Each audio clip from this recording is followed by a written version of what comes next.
Okay, yesterday was Democracy Day. Yesterday was also International Child Labor Day, but Democracy Day seemed to have overshadowed that yesterday. But then that's also very important. It's the issue of child labor is as important as entrenchment of democracy. We have in the studio with us this morning a child protection expert, Olakunle Sonny. Is also National Secretary, Child Protection Network Nigeria, founder, School in the Street, and the founder of Childhood Advancement. He's coming here. He's here this morning to talk about child labor situation in Nigeria. Yesterday was the day. Good morning, Mr. Sonny. Yeah, good morning. Thank you for having me here. Okay, so maybe we should start. Yeah. With what getting people are familiar with what child labor is exactly. about. Okay, so that's to start with. Child labor is any activity, whether paid or not paid. I mean, any work that's given to the child. It could be paid work, it could be an unpaid work. That means the kind of work in the family, but which hinders the development of the child, which affects the education of the child, which affects the well-being of that child, which may put the safety of that child at risk, which may affect the survival of that child. So it could be any work. So it could, that means the child could even be supporting some domestic work in the home. But as long as those domestic work affects the development of that child, or it affects the survival of that child, then it is termed as child labor. However, we understand that there's something we also call child work. And so child work is just a small, there's a thin line between the child. The child work is that kind of domestic work, like, okay, you ask the child to clean the house, wash the plates, and do certain things. But in the course of, for example, you give a 5-year-old child, or let's say a 10-year-old child, like a heap of clothes to wash, and then it becomes, at that point, normally nobody will fault if you have given that child just one cloth, 2 clothes to wash. At least you are training the child. But if you give that child a heap of clothes to wash, then it becomes child labor. But if you just give that child just 1 cloth or 2 clothes to wash, then that is child work. I'm beginning to look at what I experienced growing up as a child. Exactly. That it subjected me a lot of child labor. Yeah, exactly. But then you look at the experiences of most of us. You know, these are different contexts. We talk it's universal to celebrate this day. You see the experience of most of us while we're growing up. Yeah. We really don't see that as something terrible, because our parents, we have to support them. They go to the market, we support them. We help, we do all sorts of things for them. So I don't know where we draw the line now. So that's why we are clearing it, because no one has said that the child should not support his or her parents in doing some certain work, whether in the home or is supporting the family income in a way.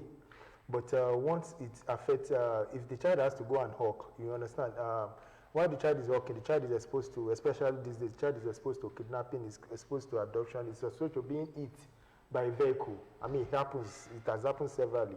It's exposed to, even learning some things in the environment, which are also, which you will not want to expose your child to. This kind of things that go on in the environment where the child is passing by, we walk around the place where there are guys smoking, taking a kind of, the child is exposed to that. The child is also exposed, like for example, the girl child may be exposed to, being sexually harassed, So a lot of risks are involved, and these are always there. But we only look at the, benefits in terms of what the child is helping to bring income into and even at that level too, the child should never be the one that should take responsibility for bringing income or making money for the family. That means when you get to that level, then it's becoming a child-headed household. And that is not what we want. We want the child to be supported, to grow up, to be nurtured, so that by the time the child grows to a certain age, then the child will now be the one to now, at that time the child will have become an adult who will now be responsible for the upkeep of the parents. By that time, so the child should not be made to go and hawk. You are the National Secretary of Child Protection Network Nigeria. Now, how bad is this situation in Nigeria? How bad? Very terrible.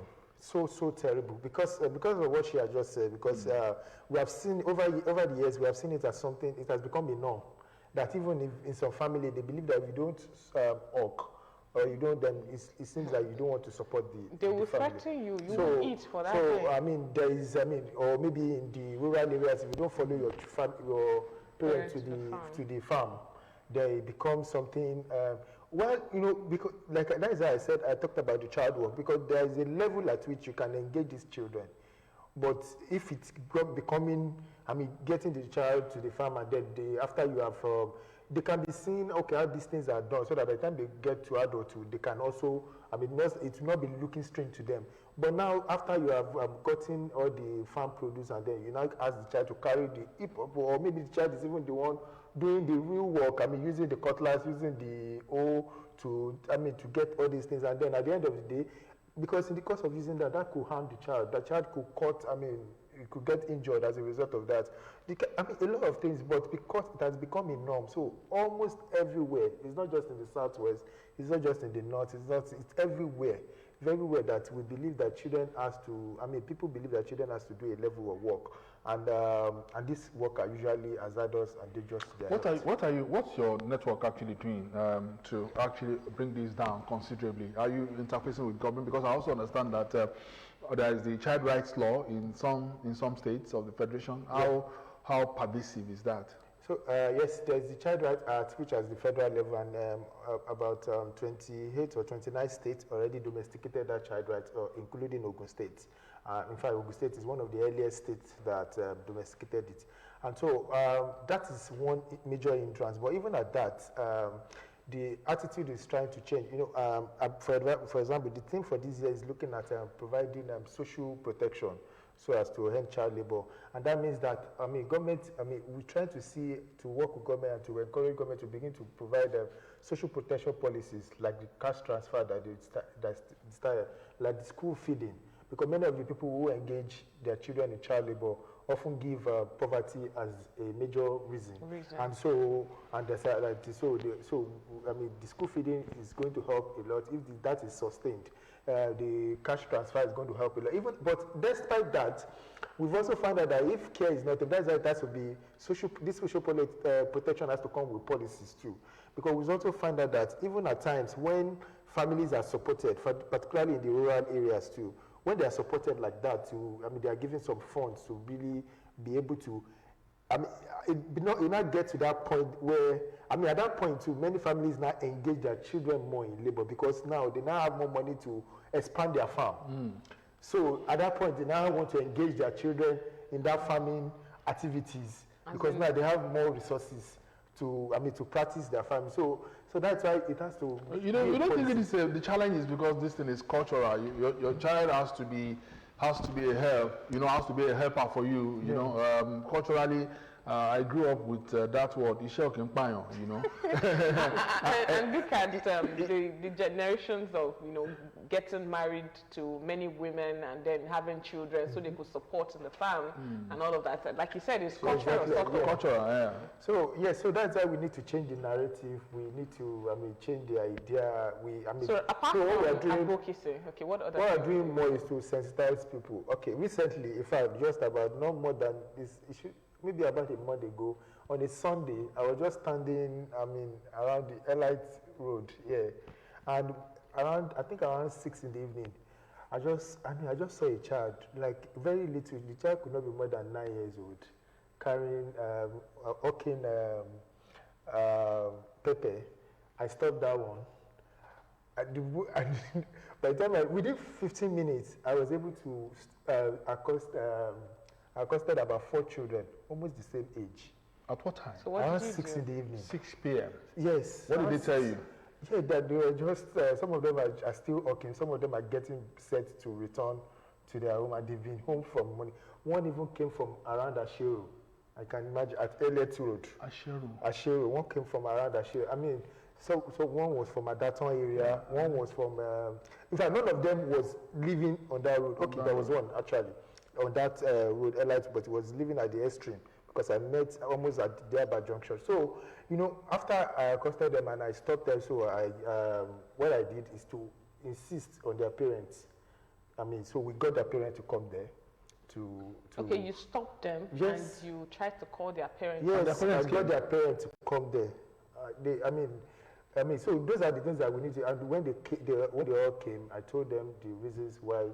And then we took the pictures of the children and the parents too, and we made it mandatory for them to go to the Ministry of Women Affairs the the next day. It was a Sunday, so they had to go the next morning. And I gave them that they have to be there by 10 a.m. And they went there, and so the ministry did certain, apart from the council, gave them warning. I mean, there's something like a yellow card that, okay, so your pictures are here. So if you ever get to see this child again, okay. Is this also, what do you call this? I think this is child labor too far, because I've also encountered some children who will come to you and they will say, please, daddy, buy from me. Exactly. Otherwise, I will not eat. Exactly. So otherwise, I will not eat at home. Yeah. You know, so which means that it's a condition for them to sell. Yeah. Given by their parents. And you know, the unfortunate incident is that when you follow those children home, I mean, I follow some children, and then the moment you get home, you see their parents crossing their legs, enjoying their time. Some of them were even preparing to go to a party, you know, and you could sit back at home and allow your children out there in this age and time. So another level of this is there are some that don't even hawk anything. They just come to you, they beg, they tell you. I don't know if that is still within the Yes, it's also part of it. It's also part of the law that the child should never be used for begging, because it's also a form of child labor. Some people engage children to go, and then after then you have they finish engaging the children, then the children become used to that, and even so without you sending them to go and beg, they become a natural beggar. So you can imagine what kind of child, what that person would grow up to be in adulthood. He will not really want to believe in hard work. You have to. Also, as we're closing, Mr. Sonny, any specific thing that you guys are doing or you did for this year's celebration?